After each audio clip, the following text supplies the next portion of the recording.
স্বামীকে তিনটি কথা বললে ওই মহিলার উপর আল্লাহ নারাজ হয়ে যায় এবং কি তাকে জাহান্নামের আগুনে নিক্ষেপ করতে পারে।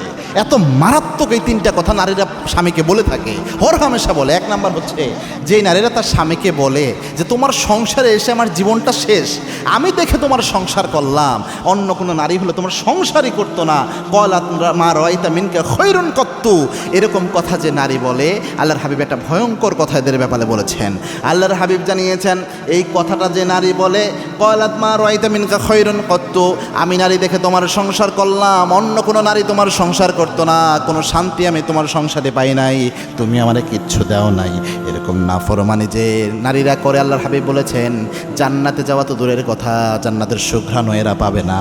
আরেক হাদিসে আল্লাহর হাবিব বলেছেন আনতাকফুরুনাল আশিরা, বেশি নারীরা জাহান্নামে যাবে স্বামীর এরকম নাফরমানির জন্য। হ্যাঁ, কোনো স্বামী যদি জুলুম করে, নির্যাতন করে, তার হিসাবটা কিন্তু আবার ভিন্ন, তার সাথে এটা মিলাইয়েন না। কিন্তু যে নারীর স্বভাব থাকে এরকম যে সে যতই দেয় নাফরমানি করে, স্বামী সামর্থ্যের আলোকে অনেক বেশি দেয় তাও নাফরমানি করে, তার কথা কেন বলা হচ্ছে। দুই নাম্বার হচ্ছে যে নারী কথায় কথায় তার স্বামীকে বলে যে তুমি আমাকে ছেড়ে দাও, আমাকে তালাক দিয়ে দাও। আল্লাহর হাবিব বলেছেন এরকম কথা যে নারী বলে সে জান্নাতে সুঘ্রাণ পাবে না, এরকম বর্ণনা একটা পাওয়া যায়। এটা মারাত্মক একটা বিষয়। এই জন্যে উচিতই না কোনো নারীর এই কাজটা করা, তার স্বামীর কাছে তালাক চাওয়া, এটা মারাত্মক একটা বিষয়। সুতরাং এটা আপনি করবেন না।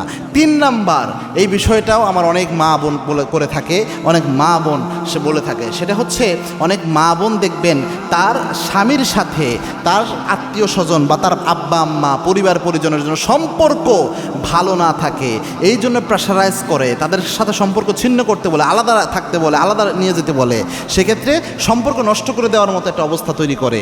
এটা করলে ওই স্বামীর রিজিকেরও বরকত নষ্ট হয়ে যায়।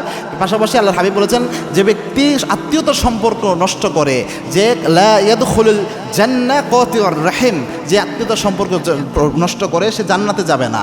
আর এই কাজে যদি কোনো নারী আদেশ করে বা বাধ্য করে স্বামীকে, সেক্ষেত্রে ওই নারীও এটা দায়ভার গ্রহণ করবে।